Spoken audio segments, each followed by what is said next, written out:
perkenalkan nama saya Nahun Rufadilah dengan NIM 24411104028 dari program studi pendidikan guru Madrasah Ibtidaiyah. Video ini saya buat sebagai tugas akhir mata kuliah metodologi studi Islam yang diampu oleh Bapak Dosen Ishak Suryo Nugroho SPTI MSI. Pada kesempatan ini, saya akan menjelaskan tentang pengertian metodologi studi Islam, 5 pondasi Islam, serta alasan mengapa seseorang itu harus percaya kepada Tuhan berdasarkan dalil nakli dan dalil akli. Yang pertama itu ada pengertian metodologi studi Islam. Metodologi studi Islam itu terdiri dari 3 kata, yaitu metodologi, studi, dan Islam. Secara bahasa, metodologi berasal dari bahasa Yunani, yaitu metodos yang berarti cara atau jalan yang ditempuh untuk mencapai tujuan tertentu, dan logos yang berarti ilmu pengetahuan. Dengan demikian, metodologi dapat diartikan sebagai ilmu tentang cara atau metode. Sedangkan studi berarti kegiatan mempelajari atau meneliti suatu objek secara mendalam. Islam adalah agama yang diturunkan Allah Subhanahu wa taala kepada Nabi Muhammad SAW sebagai pedoman hidup bagi umat manusia. Secara istilah, metodologi studi Islam adalah ilmu yang membahas cara, pendekatan, metode, dan langkah-langkah yang digunakan untuk memahami, mengkaji, dan meneliti ajaran Islam secara sistematis berdasarkan Al-Quran, hadis, dan sumber-sumber keilmuan Islam lainnya. Metodologi studi Islam itu sangat penting karena dapat membantu umat Islam memahami ajaran agama secara benar sehingga terhindar dari kesalahpahaman dalam mengamalkan ajaran Islam dalam kehidupan sehari-hari. Lalu selanjutnya ada 5 pondasi Islam.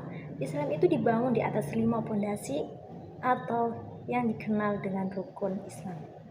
Di mana yang pertama itu ada syahadat. Syahadat adalah pernyataan bahwa tidak ada Tuhan selain Allah dan Nabi Muhammad adalah utusan Allah.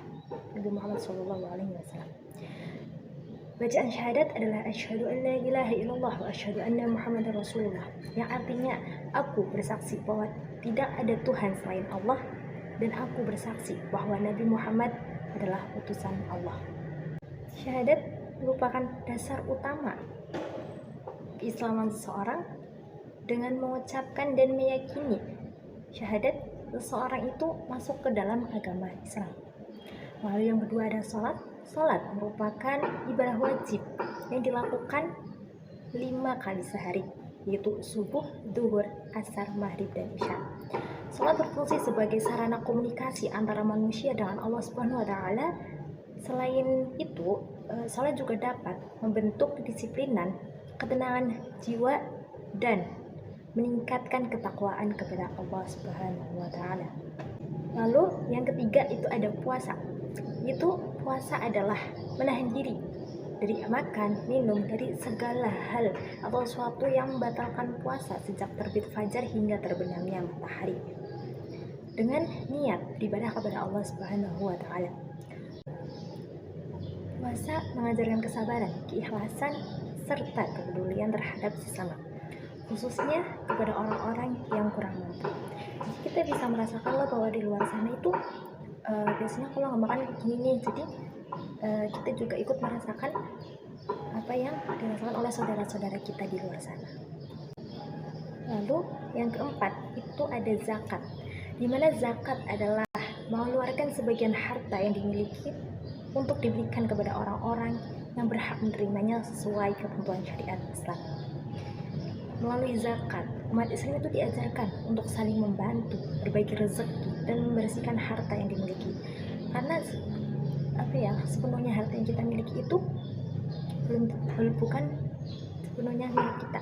Jadi kita tetap harus berbagi dengan seseorang di luar sana. Begitu.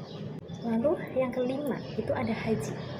Haji adalah ibadah yang dilakukan dengan mengunjungi Baitullah di Mekah pada waktu tertentu dan sesuai dengan tata cara yang telah ditentukan. Haji itu wajib dilaksanakan sekali seumur hidup bagi umat Islam yang mampu secara fisik, mental, dan ekonomi. Lalu, apakah seseorang masih bisa dikatakan muslim jika salah satu pedoman itu tidak terpenuhi? Jadi seseorang itu tetap dapat disebut muslim apabila masih meyakini dan mengucapkan syahadat. Namun apabila ia meninggalkan kewajiban seperti sholat, puasa wajib, atau zakat tanpa alasan yang dibenarkan, maka itu berdosa dan telah melalaikan kewajibannya sebagai seorang muslim. Khususnya untuk ibadah haji, kewajiban tersebut itu hanya berlaku bagi orang-orang yang mampu.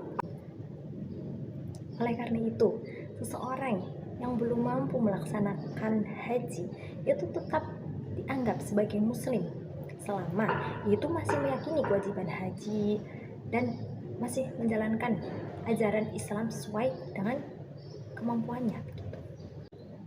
Lalu, mengapa seseorang itu harus percaya kepada Tuhan?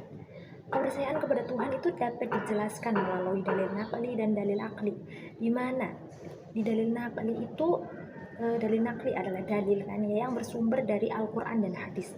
Allah Subhanahu wa Ta'ala berfirman dalam surat Al-Ikhlas ayat 1. A'udzubillahi minasyaitonirrajim. Bismillahirrahmanirrahim. Qul huwallahu ahad. Yang artinya, katakanlah dialah Allah yang Maha Esa. Ayat ini itu menegaskan bahwa Allah adalah satu-satunya Tuhan yang wajib disembah dan diimani. Selain itu, yang kedua ada dalil akli, di mana dalil akli adalah dalil yang menggunakan akal dan logika. Jika kita memperhatikan alam semesta, kita dapat melihat bahwa segala sesuatu itu berjalan dengan sangat teratur. Matahari terbit dan terbenam pada waktunya, bumi berputar pada porosnya, dan manusia itu memiliki sistem tubuh yang sangat kompleks. Jadi secara logika, sesuatu yang teratur itu pasti memiliki pencipta dan pengatur. Sebagai contoh, sebuah rumah yang megah itu pasti dibangun oleh seseorang arsitek dan pekerja bangunan. Tidak mungkin rumah tersebut itu muncul dengan sendirinya begitu. Begitu pula dengan alam semesta yang jauh lebih besar dan lebih rumit daripada sebuah rumah. Oleh karena itu, keberadaan alam semesta itu menunjukkan adanya sang pencipta yang maha kuasa, yaitu Allah Subhanahu wa Ta'ala. Dengan demikian, baik melalui wahyu maupun akal, manusia itu memiliki alasan yang kuat untuk percaya kepada Tuhan. Demikian pemaparan saya mengenai pengertian metodologi studi Islam, 5 pondasi Islam, serta alasan mengapa manusia harus percaya kepada Tuhan berdasarkan dalil naqli dan dalil akli.